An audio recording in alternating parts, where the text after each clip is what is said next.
என் இனிய நண்பர்களுக்கு வணக்கம். இன்னைக்கு நம்ம வாசிக்க போற சிறுகதை கண்ணாம்பூச்சி. ஜெயகாந்தனோட சிறுகதை வாசிக்கலாமா? அவள்தான் அவனை படத்துக்கு கூப்பிட்டால் இது ஒன்று முதல் தடவை அல்ல. தேவகி நடராஜனை எத்தனையோ தடவை சினிமாவுக்கு அழைத்து போயிருக்கிறாள். நடராஜனை மட்டுமா அவனை அழைத்து கொண்டு போனது? பிற கண்களை உறுத்துமோ என்கின்ற அச்சத்தால் தனது டிபார்ட்மெண்டில் வேலை பார்க்கும் கண்ணப்பனோடும் ரங்கசாமியோடும் தனித்தனியாகவும் சில சமயங்களில் கும்பலாக பலரோடு சேர்ந்தும் அவள் சினிமாவுக்கு போவதுண்டு. ஆனால் அதெல்லாம் வேறு.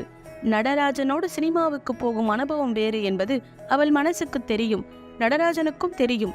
அதனை வெளிப்படையாக நடராஜனிடம் ஒப்புக்கொள்ள அவளுக்கு தைரியம் இல்லை. இதற்கு என்ன தைரியம் வேண்டும்? என்னவோ ஒன்று அவளை உள்ளூர தடுக்கிறது. அவனும் அவள் மனதை திறந்து பார்த்துவிட என்னென்னவோ முயற்சிகள் செய்து பார்த்திருக்கிறான். எல்லாம் பரஸ்பர சம்பிரதாய பேச்சாகவும் வார்த்தைகளில் மூடி மறைத்து தேடி பிடிக்கும் ஓடி ஒளியும் விளையாட்டுகளாய் வியர்த்தமானதே தவிர உண்மையான உணர்ச்சிகளை வார்த்தை மூலம் பரிவர்த்தனை செய்து கொள்ள ஒரு தைரியம் வேண்டுமே, அது அவளுக்கு பிறந்ததே இல்லை. நடராஜன் இன்று கூட நினைத்தான், ஒருவேளை பெண்கள் இப்படித்தானோ, இதிலேயே அவர்கள் சுகம் கண்டு விடுகிறார்களோ, ஒருவேளை என்னை தேவகி நம்பவில்லையோ, நம்பாவிட்டால் என்னோடு ஏன் பழக வேண்டும், இந்த அளவுக்கு ஏன் நெருக்கம் கொள்ள வேண்டும்? இப்படி ஒரு ஆணை ஏங்க வைப்பதில் பல பெண்கள் தங்கள் பெண்மைக்கு அர்த்தம் காண்கிறார்களோ, இதற்கு நான் தானா கிடைத்தேன்? என்னைத்தான் சரியான அசடு கைக்கேற்ற விளையாட்டு பொம்மை என்று நினைத்தாலோ, இன்றைக்கு நான் அவளை நேரடியாகவே கேட்டு விரட்டுமா? கேட்டால் மட்டும் என்ன, அதே கண்ணாம்பூச்சி விளையாட்டு பேச்சுத்தான், உதடு கடிப்புத்தான், முகம் சிவப்புத்தான். இன்னும் குழந்தைன்னு நினைப்பு போல இருக்கு. 30 வயசாகுது, தலையில நரை கூட ஆரம்பிச்சிடுத்து. எப்படியும் போறா, எனக்கென்ன? இவளுக்காக நான் ஏன் காத்து கிடக்கணும்? ஊருக்கு போய் அம்மா அழுது அழுது மேவாய புடிச்சுக்கிட்டு கெஞ்சினாங்களே, ஒவ்வொரு தடவையும் அவங்க மனசாவது திருப்தியாகட்டுமே. அவளை வச்சலாவோ வள்ளியம்மையோ எவளையாவது கட்டிக்கிட்டு வந்துட்டா இவள் சலையாவது விடும். இன்னைக்கு என்கிட்ட ஏதாவது பேச வரட்டும். ஆபீஸ் விஷயம் இருந்தா பேசுங்க, இல்லாட்டி வேலையை பார்த்துட்டு போங்கன்னு சொல்லிட வேண்டியதுதான் என்று ரொம்ப ரோஷமாக முடிவு செய்து கொண்டுதான் நடராஜன் ஆபீஸுக்கு வந்திருந்தான். அந்த முடிவு ரோஷம் எல்லாம் அவளை பார்த்தபோது மேலும் கொஞ்சம் உறுதிப்பட்டது. அவள் அவனிடம், என்ன மிஸ்டர், உங்களோடு போகணும் தானே காத்துக்கிட்டு இருக்கேன், ஒரு வாரமா டைமே கிடைக்கலை, அனுபமா பார்க்க வரீங்களா என்று அவள் அழைக்கும் போது அவனது முடிவுகள் எல்லாம் உடைப்பட்டு போயின. அவர்கள் இருவரும் சினிமாவுக்கு போகிறார்கள் என்றால் படம் எதுவானாலும் முக்கியமில்லை. இருவரில் யாரும் படம் பார்க்க போவதில்லை என்று இருவருக்குமே தெரியும். அந்த மங்கிய வெளிச்சத்தில் இருவரும் பளபளக்கும் விழிகளை அடிக்கடி சந்தித்துக் கொள்வார்.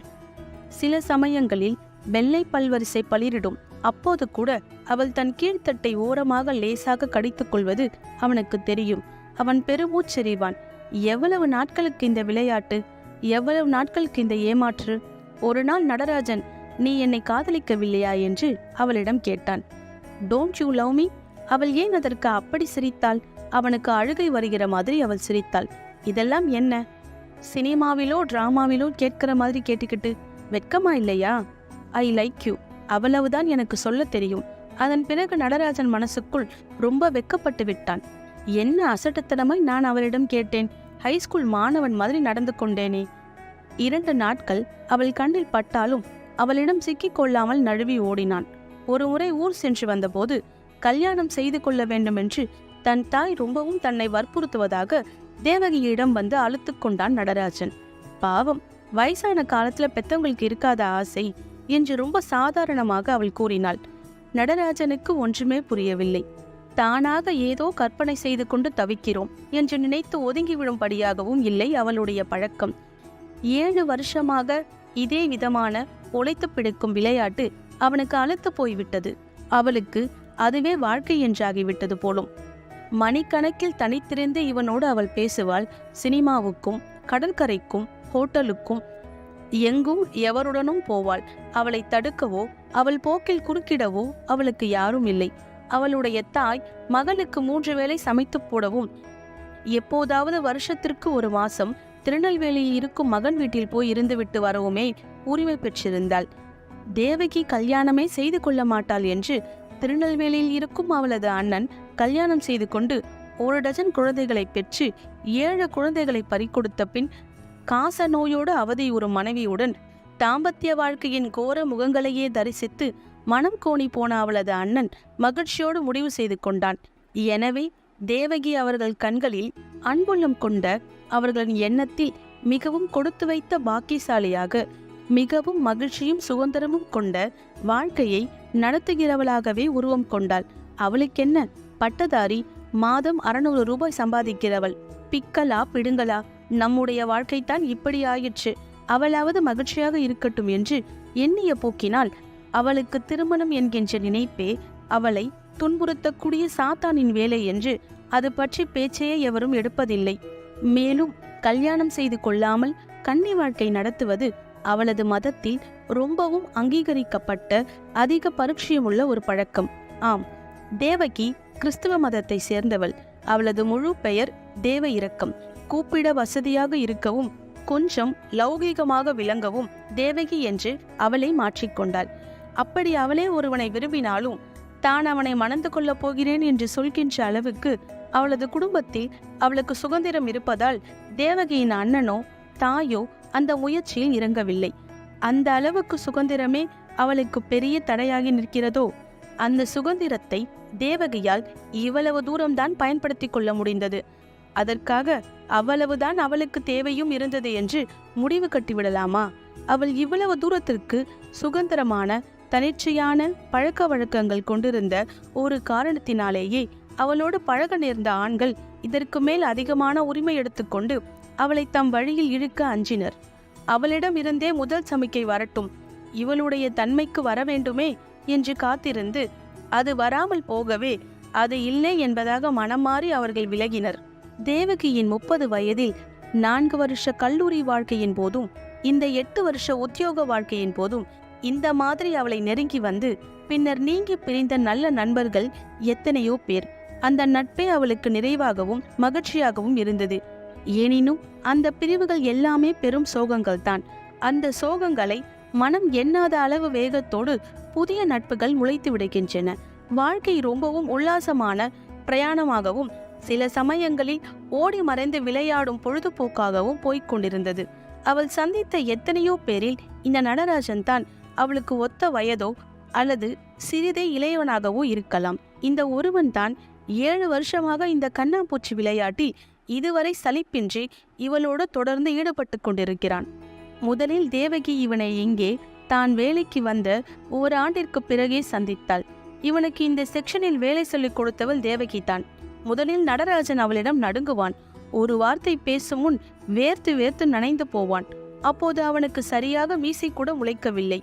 7 வருஷங்களுக்கு பிறகு இவனைப் போலவே இவர்களில் ஒருவனாக பழகி இவன் அவளுக்கு தன்னிடம் மோகம் கொண்டு பின்னர் பின்வாங்கி வேறு யாரையோ கல்யாணம் செய்து கொண்டு இப்பவும் கூட முங்கைத்தனமான அந்த மோகத்தை எப்போதாவது அசிங்கமாக உளறிக்கொண்டு தன்னோடு பணியாற்றும் கண்ணப்பனையும் கந்தசாமியையும் எண்ணி பார்த்த ஏளனத்தில் தான் அன்று Natarajan don't you love me என்று கேட்டபோது அவ்வளவு அர்த்தத்தோடு ஆண்களின் உருவில் தெரியும் இந்த ஆண்மன் நம்பூதர்களை எண்ணி அவள் சிரித்தாள். அவள் முதலாக இந்த ஆபீஸில் வந்து வேலை ஏற்றுக் கொண்ட போது அவளோடு மிக நெருக்கம் கொண்டு அவள் மனசை கவர்ந்திருந்தவன் கண்ணப்பன் தான். அதன் பின்னர் தேவகியிடம் தானும் மனதை பறிகொடுத்து அதற்கு மேல் வர தைரியம் இல்லாமல் நின்றவன் கந்தசாமி. இப்போது இந்த நடராஜன். மனசை கவர ஒருவன், மனசை கவர்ந்ததும் தன்னிடம் மனம் பறிகொடுக்க ஒருவன், மனம் கவர்ந்து மனம் பறிகொடுத்து நீ என்னை காதலிக்கவில்லையா என்று மனம் விட்டு அதுவும் எதிர்மறையாக கேட்க ஒருவன். இப்படியே ஒவ்வொருவனும் ஒவ்வொரு அங்குலமாக முன்வந்து என்னை எவனோ ஒருவன் முழுமையாக அடைவதற்குள் நானே முழுமை கண்டு முடிந்து போய்விட மாட்டேனா என்ற நினைப்பில்தான் அவள் சிரித்தாள். என்ன காதல் வேண்டியிருக்கிறது? காதல் எதை காதல் என்று நானே நம்பி சொல்ல முடியும் என்று புரியாத குழப்பத்தினாலும் அவள் சிரிப்பதை தவிர வேறொன்றும் செய்ய முடியவில்லை. முதலாக காதல் வசப்படுகின்ற எல்லோரும் நினைத்து கொள்கின்ற மாதிரி இதுவேதான் வாழ்க்கை என்ற நம்பிக்கையும் இனிமையான கனவுகள் பலவும் அவள் கண்ணி மனதில் செழிக்க காரணமாயிருந்த அந்த கண்ணப்பனின் தொடர்பை காதல் என்பதா, அல்லது மனசின் கன்னித்தன்மை ஒருமுறை கண்ணப்பனுக்கு பறிபோனதால் கெட்டுப்போய் நட்பு என்ற வசதியான சொற்சுடரில் விருப்பத்தோடு தன்னை ஏமாற்றிக் கொண்டு அது காதலாகவே கனியும் என்று காத்திருந்து அது கனியாமலே வெம்பி போய் இப்போது அதே வசதியான சொற்சுடரான நட்பு என்கின்ற முடிவு பெறாத நாடகமாகவே நிலை பெற்றிருக்கிறதே. அந்த ரங்கசாமியின் தொடர்பு அதை காதல் என்பதா? ஒரே ஒரு அம்சத்தில் மட்டும், அதாவது இந்த உறவில் சலிப்புற்று இன்னொருத்தியை கல்யாணம் செய்து கொள்ள முடிவு செய்து அவளுக்கு ஒரு அழைப்பிதழை கொண்டு வந்து நீட்டுகின்ற அந்த ஒரு விஷயத்தில் மட்டும் இந்த நிமிஷம் வரை வேறுபட்டு இருக்கின்ற இந்த நடராஜன், நீ என்னை காதலிக்கவில்லையா என்று கேட்கும் அந்த எதிர்மறை கேள்வி கூட ஒரு நாள் மிஸ் தேவகிக்கு என்று எழுதி கொண்டு வந்து நீட்டப் போகும் அந்த கல்யாண அழைப்பிதழ் எங்கோ தயாராகி கொண்டு இருக்கிறது என்று உணர்த்துவதற்கான சமிக்கையோ என்று எண்ணியே அவள் சிரித்தாள். ஐ லவ் யூ என்று தன் காதலை தைரியமாக தான் காதலிக்கும் ஒருத்தியிடம் சொல்வதே அவளுக்கு தான் செய்யும் மரியாதை என்பதே இந்த ஆண்களுக்கு ஏன் தெரியவில்லை? அவள் அதற்கு சம்மதிக்காவிட்டால் தங்களுக்கு அது ஒரு அவமானம் என்று ஆண்கள் கருதுவதே சரி என்றால், அவ்விதமே அவள் கருதுவது எவ்விதம் தவறாகும்? அந்த அவமானத்திற்கு தயாராகாத காதல் என்ன காதல்? அந்த அவமானத்திற்கு ஓர் அவனே தயாராகாவிட்டால் ஓர் அவன் எப்படி தயாராக முடியும்? உண்மையான காதல் சம்பந்தப்பட்ட இன்னொருவரின் சம்மதத்திற்கு காத்திருக்காது. ஏனெனில் சம்பந்தப்பட்ட இன்னொருவரின் சம்மதம் பெறப்பட்ட பிறகே அது பிறக்கிறது. என் சம்மதத்தை தந்த பிறகும் அதை புரிந்து கொள்ள முடியாத அளவுக்கு எதிலேயோ உணர்ச்சிகள் இருண்டு போன இவர்களுக்கு அதை சொல்வதன் மூலமாகவா வெளிச்சம் பிறந்துவிடப் போகிறது என்ற முடிவிலேயே எல்லா சந்தர்ப்பங்களிலும் தன் சம்மதத்தை தருவதற்கு அவள் மறுத்திருக்கிறாள். அது கூட சரியில்லை. ஏற்கனவே தந்திருந்த தன் சம்மதத்தை இல்லை என்று மறுக்கிற மாதிரி அவள் திரும்ப பெற்றிருக்கிறாள். ஆனால் நடராஜன் விஷயத்தில் அவள் இன்னும் அவ்விதம் செய்யவில்லை. ஏனெனில் இவன் ஒருவன்தான் நீ என்னை காதலிக்கவில்லையா என்று எதிர்மறையாக கேட்கும் அளவுக்காவது நெருக்கமுற்றவன். அவன் அவ்விதம் கேட்கின்ற அளவுக்கு அவன் சந்தேகமும் கொண்டிருக்கின்றானே என்பதால் தான் தனது சந்தேகத்தையும் தனது சம்மதத்தை சந்தேகிக்கின்ற முறையிலேயே ஒரு சிரிப்புடன் நான் உன்னை விரும்புகிறேன் என்று தன் விளையாட்டை வார்த்தையோடு நிறுத்தி கொண்டு விட்டாள் தேவகி. ஆனால் அந்த வார்த்தை விளையாட்டிலேயே வடுபட்டு அவன் தன்னிடம் இருந்து விலக முயலும் போக்கினை தடுப்பதற்காகவே அவனை அவளே இன்று வழிய அழைத்திருந்தாள் சினிமாவுக்கு. திடீரென திரையில் தோன்றிய தேசிய கொடியை கண்டு படம் முடிந்து விட்டதை உணர்ந்தார்கள் இருவரும். 2 மணி நேரமாய் படம் பார்க்கிறோம் என்ற பேரில் இருளில் ஒருவரை ஒருவர் பார்த்து கொள்வதிலும் ஒருவரை பற்றி ஒருவர் எண்ணமிடுவதிலும் படம் தொடர்புற்று துண்டு துண்டாக மனசில் பதியாமல் பார்வையில் மட்டும் ஓடிக்கொண்டிருந்தது. தியேட்டரில் இருந்து வெளியில் வரிசையாக நகர்ந்து கொண்டிருந்த கும்பலில் தேவகி முன் செல்ல, அவள் பின்னால் ஒட்டி வந்து கொண்டிருந்த நடராஜன் உயர்த்தி முடித்த கொண்டைக்கு கீழே மிருதுவான ரோமம் நிறைந்த வெண்மையான அவளது அழகிய கழுத்தில் முகம் புதைத்துக் கொள்வதாய் கற்பனை செய்து உடல் சிலிர்த்தான். அவளிடம் இருந்து மிதந்த மனம் அவன் மனசை கிறுக்கிற்று. தியேட்டரை விட்டு வெளியில் வரும்போது லேசான மழை துறல்கள் விழுந்து கொண்டிருந்தன. சில்லென்று வீசிய காற்றில் பரந்த தேவகியின் பட்டுப்புடவையின் தலைப்பு நடராஜனின் முகத்தில் விழுந்து மறைந்தபோது ஓ சாரி என்று தேவகி சிரித்து உடம்பை போர்த்தி கொண்ட போது எஸ் சாரி தான் என்றான் நடராஜன். போதும் பெரிய விட்டுத்தான் என்று அவனை கேலி செய்தாள் தேவகி. என்ன அசட்டத்தனமாய் நடந்து கொண்டேன் என்று நாக்கை கடித்து கொண்டான் நடராஜன். வெளியில் வந்து டாக்ஸி பிடித்து கொண்டு புறப்பட்ட போது மணி 9:30 ஆகி இருந்ததை பார்த்தாள் Devaki. How was this film என்று தேவகி தலையை சாய்த்து அவனை கேட்டபோது எஸ் குட் என்று சம்பிரதாயமாக சொன்னான். நான் படத்தையே பார்க்க முடியல என்று கொஞ்சலாக முகத்தில் ஒரு வாட்டத்துடன் சொன்னாள் தேவகி. ஏன்? அவள் அவன் செவி அருகே நெருங்கி வந்தாள். ஏன்னா கேள்வியை பாரு, படம் பார்க்க விட்டாதானே? என்னையே நீங்க பார்த்துட்டு இருந்தீங்க, நான் மட்டும் எப்படி படம் பார்க்கிறது என்று அவள் டாக்ஸி டிரைவர் காதில் விழாமல் கூறினாள். நடராஜனுக்கு உடம்பெல்லாம் ஒரு நடுக்கம் பரவி மனம் தவிக்க ஆரம்பித்தது. நோனோ, நீங்க என்னவோ தப்பா நினைச்சி, நான் சாதாரணமா நீங்க படத்தை எப்படி ரசிக்கிறீங்கன்னு பார்த்தேன் என்று முகம் சிவந்து கூறினான் நடராஜன்.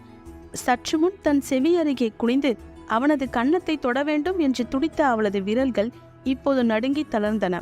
திருவல்லிக்கேணியில் என்னை விட்டுட்டு நீங்க போகணும். ஆமா, இந்நேரத்துக்கு உங்க மெஸ்ல மீல்ஸ் இருக்குமா? ஏன், எங்க வீட்லயே சாப்பிட்டுட்டு போயிடலாமே. மணி 9:30 தானே ஆச்சு. அப்புறம் பஸ்ஸு கூட கிடைக்கும் உங்களுக்கு அங்க இருந்து என்று மிகுந்த பரிவுடன் கூறினாள் தேவகி. அதனால் என்ன, பரவாயில்லை. உங்க மதர் உங்களை மட்டும் தானே எதிர்பார்த்து சமைச்சிருப்பாங்க. நான் எப்படியும் மேனேஜ் பண்ணிக்குவேன். எங்க மதர் எல்லாம் ரெடியா எடுத்து வந்து டைனிங் டேபிள வச்சுட்டு இந்நேரம் தூங்க போயிருப்பாங்க.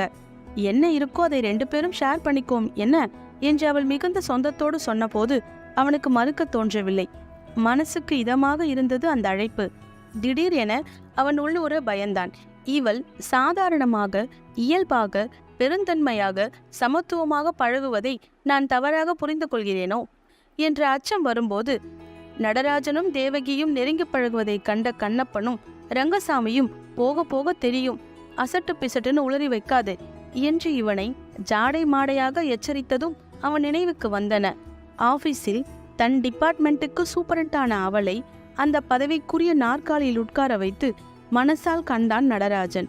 அவளுக்கு ஆபீஸில் இருக்கின்ற மரியாதைகளும் அந்தஸ்தும், அவளை நெருங்க முடியாமல் நீங்கி வந்த கண்ணப்பன் ரங்கசாமி அனுபவங்களும் ஒன்றின் பின் ஒன்றாய் நடராஜன் நினைவில் கவிழ்ந்து அவளை நெருங்க விடாமல் பின்னுக்கு இழுத்தன. அவர்களுக்கெல்லாம் இல்லாத தனிச்சிறப்பு எனக்கென்ன இருக்கிறது என்று எண்ணிய போது டாக்ஸியில் 2 முழங்கால்களையும் சேர்த்து வைத்துக் கொண்டு குறுகி உட்கார்ந்து தன்னை அறியாமல் ஒரு ஓரமாய் அவன் உடம்பு நகர்ந்தது.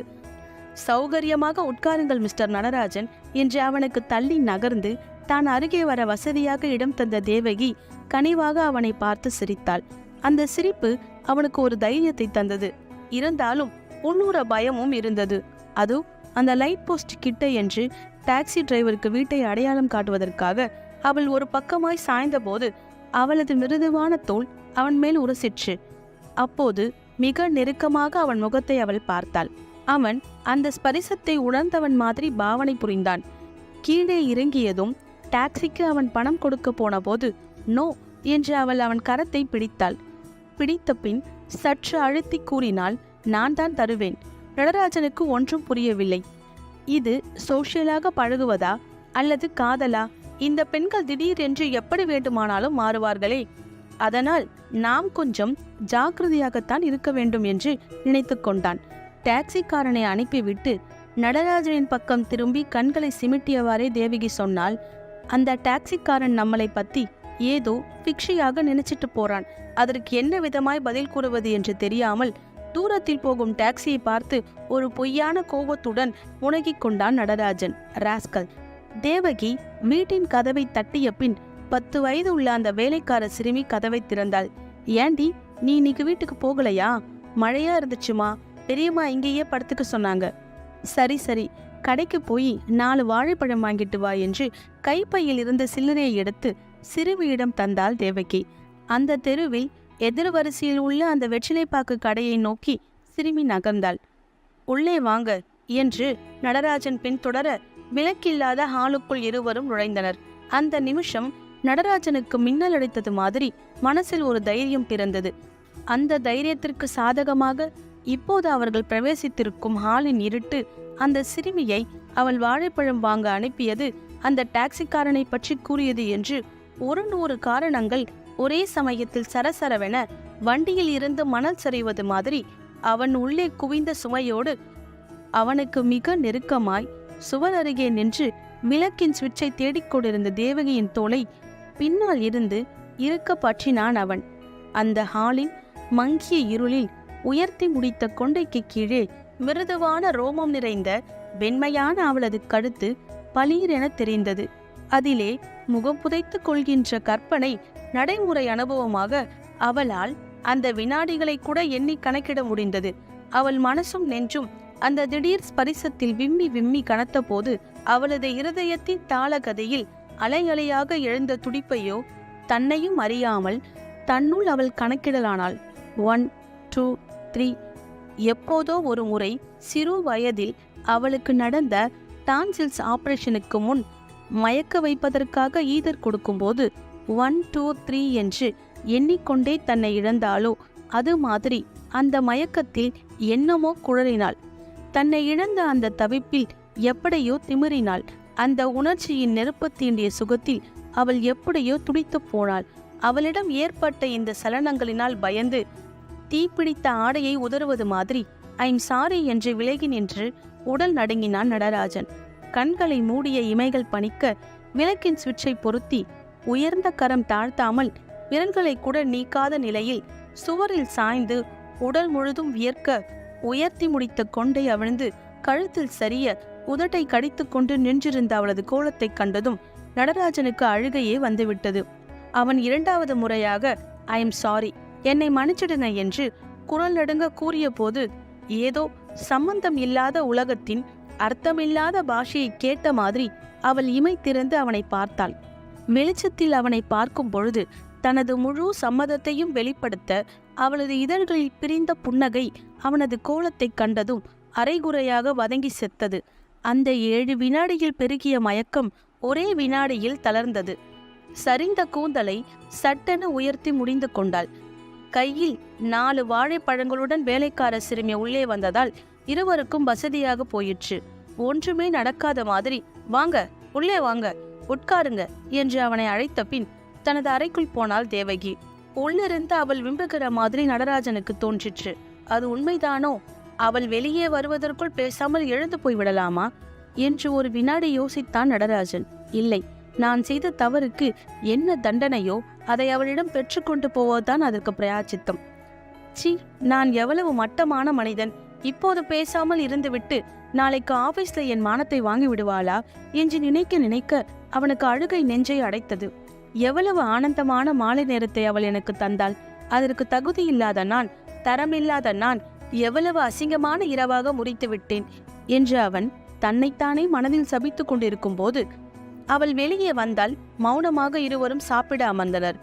முதல் கவாலத்தை வாயருகே கொண்டு போகும்போது அவளை ஒரு முறை கலங்கிய கண்களோடு ஏறிட்டு நோக்கினான் நடராஜன்.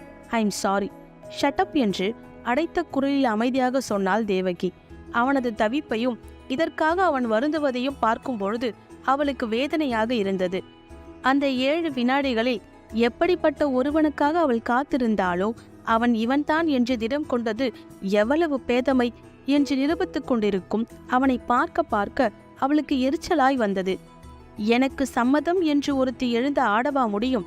அப்படி ஒருத்தி ஆடினால் அதை தாங்கிக் கொள்ள எத்தனை ஆண் பிள்ளைகள் இருப்பார்கள் என்று எண்ணும் போது அவளுக்கு சிரிப்பு வந்தது.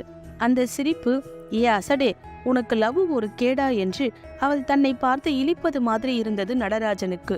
அவள் ஒரு வினாடி யோசித்தால் என் மனசை திறந்து காட்டி இதற்காக அவன் வருந்துவது எவ்வளவு அறிவீனம் என்று அவனுக்கு உணர்த்தி தனக்கு இது எவ்வளவு மகிழ்ச்சி அளித்த அனுபவம் என்பதை விளக்கி இது இப்படியே நீடிக்க வேண்டும் என்று தனது ஆசையை ரகசியமாக போட்டு உடைத்தால் என்ன?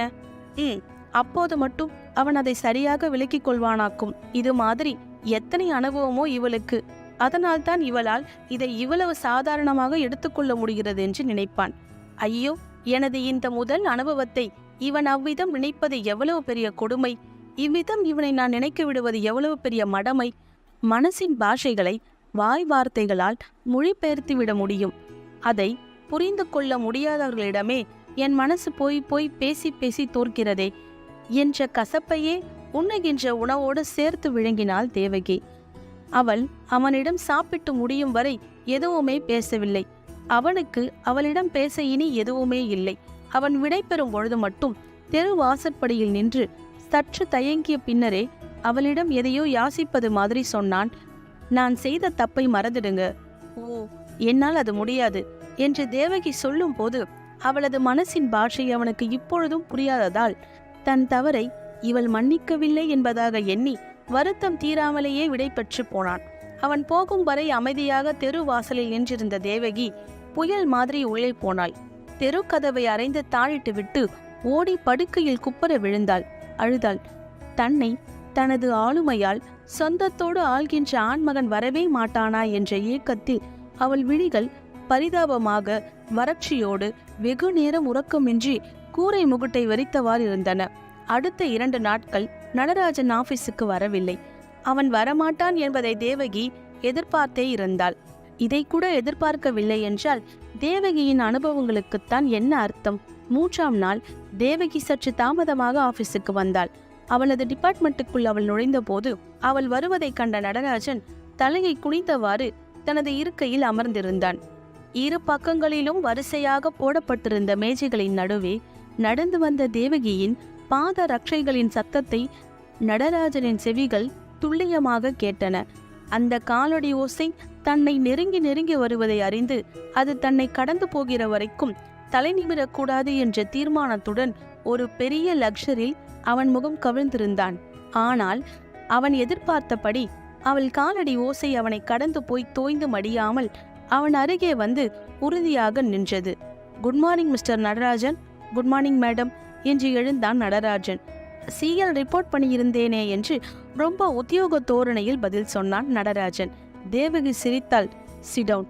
பாத ரட்சைகள் சப்திக்க தனது இருக்கையை நோக்கி நடந்த தேவகி மனசுக்குள் நினைத்து கொண்டாள், மிஸ் தேவகிக்கு என்ற விலாசம் எழுதி கொண்டு வந்து என்னிடம் இந்த நடராஜன் மிக விரைவிலேயே நீட்டப் போகின்ற அந்த கல்யாண அழைப்பிதழ் எங்கேயோ தயாராகி கொண்டிருக்கிறது. நன்றி. மீண்டும் ஒரு கதையில் சந்திக்கலாம்.